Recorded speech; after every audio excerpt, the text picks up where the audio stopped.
the last silver dollar. Coin made out of silver used in circulation was the peace dollar. It was made from 1921 to 1935. Inside of that, 24 unique Philadelphia, Denver, and San Francisco struck coins. Tonight, we have Denver's best and a crazy price. So 1921, the high relief made only for a couple of weeks in December. Beautiful coin, love it. 1922, everybody comes online. We redesign the coin, flatten it out a bit. Philadelphia, Denver, San Francisco chime in. We make it consecutive to 1928. Pause for a few years, bring them back in 34 and 35.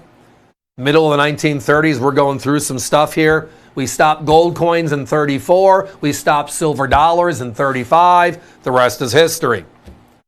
So through this last large silver, the largest silver coin ever struck for circulation in this country, we have Philadelphia, Denver, and San Francisco.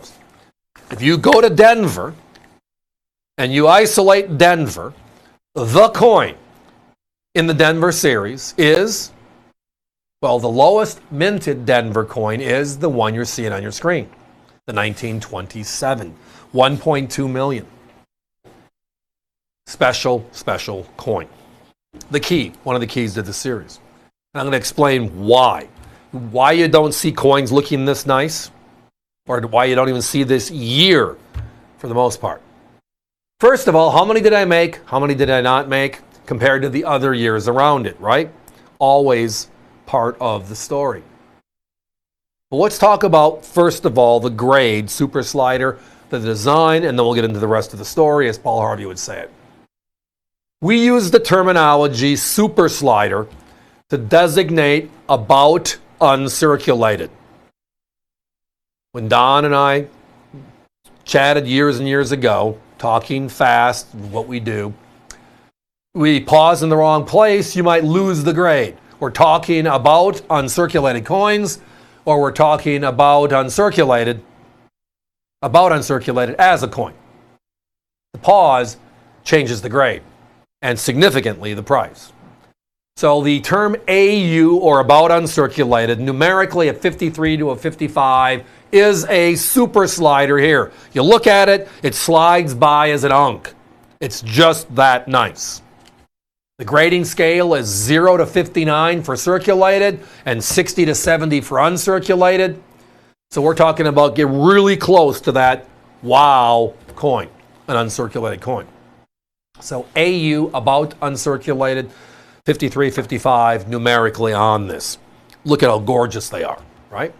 Now the story of the peace dollar itself. You just saw the reverse there. Notice in the talons, you see an olive branch?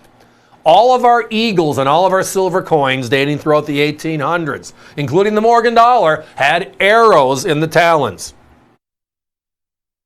This coin was made without Congress's approval, but they had to approve the design. And the fight on the design was over. This is a peace coin, and we have arrows in the design, a vehicle or function of war. So they finally settle on let's put what? The olive branch, and the rest is history. So again, the peace dollar, 1921 to 1935, P's, D's, and S's. And again, this is the lowest of the low.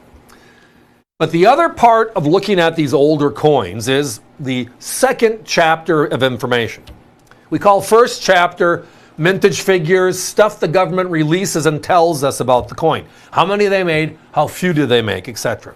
And in this case, how few. It's the lowest minted Denver-made peace dollar.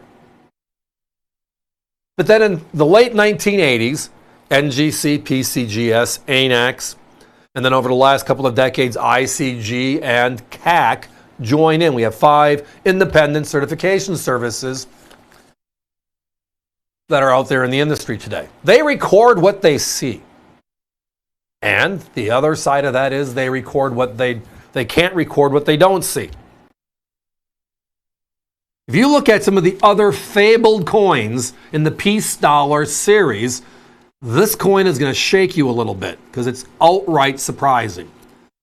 The high relief coin, the 1921, You'll go to NGC and PCGS, the two largest services, all different grades. They have seen 41,000 and change out of a little over 1 million coins. Very similar mintage figures.